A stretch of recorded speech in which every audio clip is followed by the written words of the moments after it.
समुद्र मंथन से निकला अमृत कलश दैत्य एक दूसरे के हाथों से छीन रहे थे। इस बीच एक मनोरम स्त्री उनके बीच में चली आई।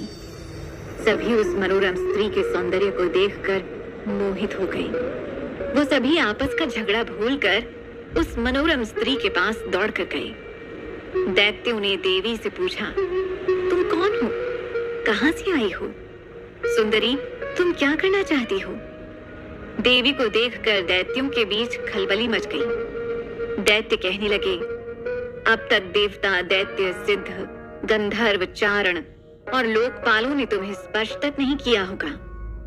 अवश्य ही विधाता ने तुम्हें संपूर्ण इंद्रियों एवं मन को तृप्त करने के लिए भेजा होगा। सुंदरी, तुम हमारा झगड़ा मिटा दो। तुम न्याय अनुसार निष्पक्ष भाव से इस अमृत को बांट दो, जिससे हम लोगों में और अधिक झगड़ा न हो। वास्तव में श्री हरि विष्णु योग माया शक्ति से युक्त हो मोहिनी अवतार धारण किए हुए दैत्यों के पास गए थे। योग माया शक्ति के प्रभाव से तीनों लोकों में ऐसा कोई भी नहीं है जिसे वश में नहीं किया जा सकता है। यही योग माया शक्ति आदि शक्ति है। दैत्यों की प्रार्थना पर तीनों लोकों को मोहित करने में समर्थ मोहिनी देवी ने दैत्यों से हंसकर कहा, मैं माया हूं तथा आप महर्षि कश्यप की संतान हैं। मुझे न्याय का भार क्यों दे रहे हैं?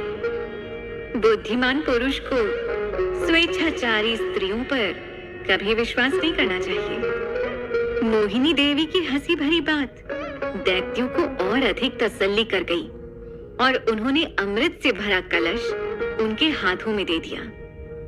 मोहिनी देवी ने अमृत का कलश अपने हाथों में ले दैत्यों से कहा, मैं जो भी करूं, फिर चाहे वो उचित हो या अनुचित, अगर तुम्हें स्वीकार हो तो तुम्हें अमृत बांट सकती हूँ।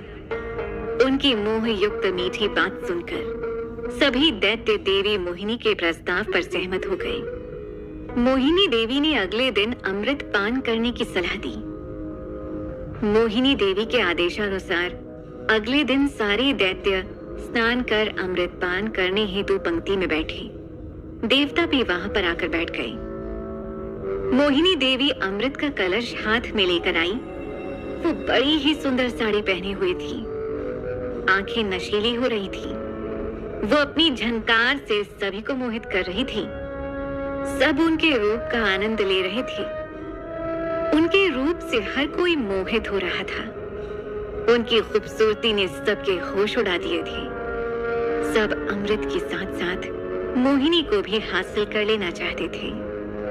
फिर समय आया अमृत बांटने का। मोहिनी रूप में श्री हरि विष्णु जब देवताओं के पास आते तो कलश से अमृत निकलता, और जब वे असुरों के पास जाते तो उस कलश में से साधारण दूध निकलता। लेकिन असुर मोहिनी के माया जाल में इतने ज्यादा फंस चुके थे कि वो ये पहचान ही नहीं पा रहे थे कि उस कलश में अमृत नहीं बल्कि साधारण सा दूध है। मोहिनी अपने माया जाल में सबको जकड़कर धीरे धीरे देवताओं को अमृत का पान करवाती रही और असुरों को साधारण दूध का। यही क्रम चलता रहा। फिर एक दानव स्वरभानु देवताओं की कतार में आकर चुपके से बैठ गया। उस दानव को शायद शक था कि उनके साथ धोखा हो रहा है। जब मोहिनी उस दानव के पास आकर उसे अमृत पान करा गई तो वो समझ गया कि उसका शक गलत नहीं था। विष्णु, तुम हर बार की तरह इस बार भी असुरों के साथ छल कर रहे हो। तुम तो सबसे बड़े छलिया हो। मुझे शक था कि तुम असुरों को अमृत पान नहीं करवा रहे, लेकिन अब इस बात का यकीन हो गया है कि तुम असुरों को साधारण दूध और देवताओं को अमृत का पान करवा रहे हो। साथियों, इन देवताओं ने हमारे साथ एक बार फिर छल किया है। क्यों ना इनकी गर्दन धड़ से अलग कर दी जाए। चलो, इन पर आक्रमण करो। स्वर भानु की ये बात सुनते ही सभी असुर एकदम सोच में पड़ गए। उनके साथ इतना बड़ा छल हुआ है और वो लोग इस माया जाल को क्यों नहीं समझ पाए। कपटी विष्णु, हम लोग तुम्हें जान से मार देंगे। तुम्हें इस पृथ्वी पर कहीं भी छिपने का स्थान नहीं देंगे।